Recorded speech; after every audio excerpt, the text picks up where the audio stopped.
ልጅ ተሸክሜ በዛ ላይ ልጆቹ ሲመጡ አሁን ከሰዓት የሆነ በቃ መልሼ ሌላ ሰው ቤት ደግሞ መሄድ አልፈልግም። እና የሰው ልጅ አይቀየርባችሁ። ከተቀየረ በቃ ምንም ነገር ማድረግ ነው የማትችሉት። በቃ እኔ አሁን ገንዘብ አላጣሁም፣ የተወሰነ ገንዘብ አለኝ። ግን ቢያንስ የራሴን ኑሮ ተረጋግቼ የምጀምርበት ቤት ሊኖረኝ ይገባል። ማርፈበት ቤት፣ ልጆቼን የምሰበስብበት። በቃ እዚህ ሁኔታ ውስጥ የተገኘሁት በራሴ ነው። በቃ ሁሉንም ነገር ይቅር ብዬ እዚህ መብቃቴ ነው። እዚህ ሁሉ ሁኔታ ውስጥ ያበቃኝና ዞርኩኝ። በቃ ቤት ፍለጋ ዛሬ የሚያስጠላው ነው ያልኩት። ግዴታ ቤት መፈለግ አለብኝ። ልጆችን ትምህርት ቤት ወስጄ ቤት ልፈልግ ብዞር በቃ አንድ እንኳን ቤት የለም። አንድ ክፍል እዛ አለ ብለውኛል። ከሰዓት ነው ያሉኝ ሰዎቹም ቤት ሄዱምና እንዴት እንደደከመኝ ዝም ብዬ ጥላ ቦታ ሳገኝ ነው እኔ እዚህ ቁጭ አልኩት ማለት ነው። በቃ አድካሚ ውሎ ነው ያልኩት። ውሎ ራሱ እንዴት እንደሚያስጠላ በቃ እኔ ምንም አልሆነልኝም። አንዴ ቤት አገኝቼ አንድ ክላስ ቤት እንኳን አገኝቼ በተገላገልኩኝ ሌላው ነገር ምንም አይመስለኝም። ግን ቤት ማግኘት አለብኝ። በቃ በጣም አስጠልቶኛል። አሁን ትናንትና የወጣሁ ነኝ። በነገራችን ላይ ትናንት ወጥቻለሁ ከቤት። አንድ ቀን ሌላ ቦታ ነው ያደርኩት፣ ጓደኛዬ ጋር ነው ያደርኩት። ምንም አይነት ፍላጎት እንደሌለው የምታውቁት። ትናንትና እንኳን እኔ ከቤት ወጥቻለሁኛ የት ነሽ እንኳን ብሎ ስልክ እንኳን አልደወለልኝም። ብልግና ማለቴ በቃ የመጨረሻ ወንድ ልጅ በእናንተ ላይ ከተቀየረባችሁ ይሄን ያህል እኔ ለሱ አላስፈላጊ ሰው ነኝ። እኔን ተውትሽ፣ ችግር የለውም። ልጆቹ እንኳንስ ምን ሆኑ እንዴት ሆኑ እንኳን አላለኝም። እኔ ሰው ቤት ተጠግቼ ማለት ነው። እና በዚህ ደረጃ እሱ ፍላጎት ከሌለው እኔ እዛ እንደ ደባል ህይወት ምገፋበት ምክንያት ምንም የለም። እኔ ለልጆቼ እዛው በሆን ቢወጣልኝ ደስ ይለኝ ነበረ፣ ቢያንስ ልጆቹ ምንም እንዳይጎልባቸው። ግን እዛ ቤት ደግሞ እሱ ከዛ አይለቅም። እና የሰው ልጅ አይቀየርባችሁ። ከተቀየረ በቃ ምንም ነገር ማድረግ ነው የማትችሉት። በቃ አውላላ ሜዳ ላይ ነው በቃ የወደኩት እኔ ማለት ነው። ምንም ማድረግ የማልችልበት ሁኔታ ላይ ነው ያለሁት። ለሰው ልጅ መብላት መጠጣት ብቻውን በቂ አይደለም፣ ሰላም ያስፈልጋል ከምንም በላይ። እኔ ደግሞ ሰላሜን ለማግኘት ከዚህ በኋላ ከዜሮም ቢሆን ጀምራለሁኝ። ምክንያቱም ሰላሜን ነው የምፈልገው። እና ማለት ነው ሰዎች ግን ከኔ ተማሩ፣ ከኔ ትልቅ ትምህርት ወሰዱ። በቃ እንደዚህ ምስቁልቁላችሁን። በነገራችን ላይ እኔ ይሄ ነገር ኢየሱስ ጸባይ የጠፋውና የተቀያየረው እኔ የመጀመሪያ ጊዜ ይቅርታ ብዬ ሁሉንም ነገር ሳልፍ ነው። ከዛ ጊዜ በኋላ ነው በቃ ሁሉም ነገር የተበላሻሸው፣ ሁሉም ነገር የተቀያየረው ማለት ነው። ከዛ በፊት ያኔ እኔ ትክክለኛ ውሳኔ ወስኜ መውጣት ነበረብኝ ከዚህ ሁሉ ችግር ውስጥ። በሰዓቱ ቢያንስ ወጣ ነበር። ግን ሁሉም ነገር ያው የሱ የአላህ ጊዜ ሲደርስ ነው፣ በእኔ አይደለም። በእኔ ምንም ማድረግ አልቻልኩም። እስከዛሬ የለፋሁት የታገልኩት ለኑሮ ስል ነው፣ ለራሴ ስል ነው፣ ለማንም ሰው ብዬ አይደለም። ግን ይሄ ሁሉ ልፋት እንደዚህ አውላላ ሜዳ ላይ አውጥቶ እንደሚያስቀረኝ አላወኩም ነበር። ቢያንስ እንኳን ታውት እሺ፣ ሌላውን ነገር ታውት፣ ሁሉንም ነገር ቢያንስ ልጅ ያለው ሰው አስተካከል። ቆይ ያጠባሃለሁ እና ልጅ ያለው ሰው በዚህ ልክ በቃ በሰው ላይ ሲጨክን ከባድ ነው። ህይወት እንዲያስጠላችሁ ነው የሚያደርገው ሁሉም ነገር። እኔ አሁን ወዴት ሂጂ እንኳን አሁን ጠራራ ሆኗል። አልሐምዱሊላህ ልጆቹ ትምህርት መሆናቸው ነው። የት ሂጂ እንኳን እንደማርፍ አላውቅም። ዝም ብዬ ነው ጥራ ቦታ ሳገኝ ቁጭ አልኩት እና በጣም የሚያስጠላ በቃ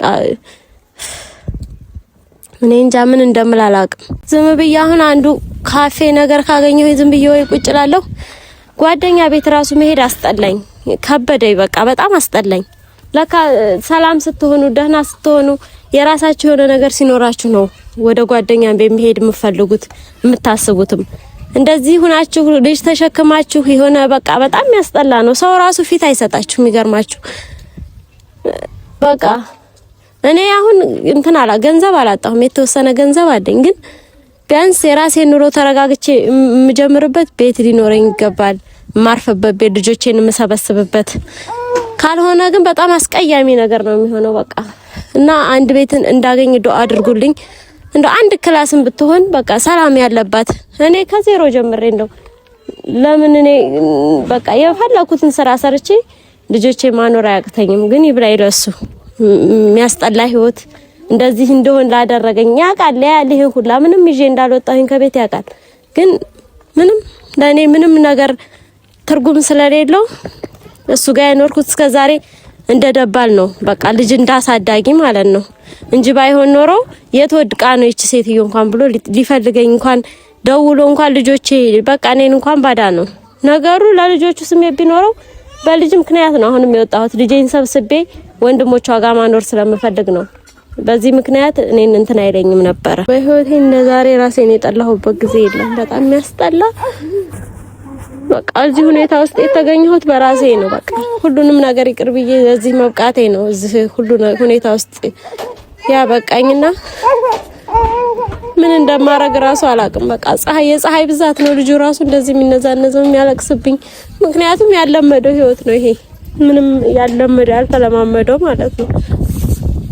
ለራሳችሁ ችግርን ምንንም ታሳልፋላችሁ፣ ግን ልጅ ይዛችሁ ሲል ከባድ ነው። ዛሬ ማለት ነው በቃ የመንከራተቴ ጥግ በቃ አፌ ሁሉ ደርቋል። በቃ ለወድቅ ምንም አልቀረኝም። ለኔ ደግሞ አላስብም። እኔ የሚገርማችሁ ለልጆቹ ነው። ይሄ ልጅ አሁን እኔ ጋር ነው ቀኑን ሙሉ ሲዞር ያለው። በእንደዛ አይነት ሁኔታ ነው ደግሞ ልጆችን የሆነ ነገር በቃ እንትን የሚሉትና በጣም የሚያስጠላ ጊዜ እያሳለፍኩ ነው። በቃ ጥላ ወዳገኘሁበት ቦታ ሄጄ ማረፍ ይሻለኛል ጓደኛ ቤት ከመሄድም ማለቴ ሰው አዛም ማድረግ ነው የሚመስለኝ። እኔ ወደዛ ወደዚህ ልጅ ስትይዙ ደግሞ አይመችም ጭራሽ አይሆንምና እኔ እንጃ ብቻ ከሰዓት እንደው ይሄንን አንድ ክላስ ቤት አለ የተባለውን ካገኘሁት ወዳው ነው የሚይዘው። ምንም እንትን አይደለም አላንገራግርም። ምክንያቱም በቃ መረረኝ እንደዚህ ወደዛ ወደዚህ ማለት በራሱ ሌላ ችግር ነው የሆነብኝ ለኔ ልጅ ተሸክሜ በዛ ላይ ልጆቹ ሲመጡ አሁን ከሰዓት የሆነ በቃ መልሼ ሌላ ሰው ቤት ደግሞ መሄድ አልፈልግም።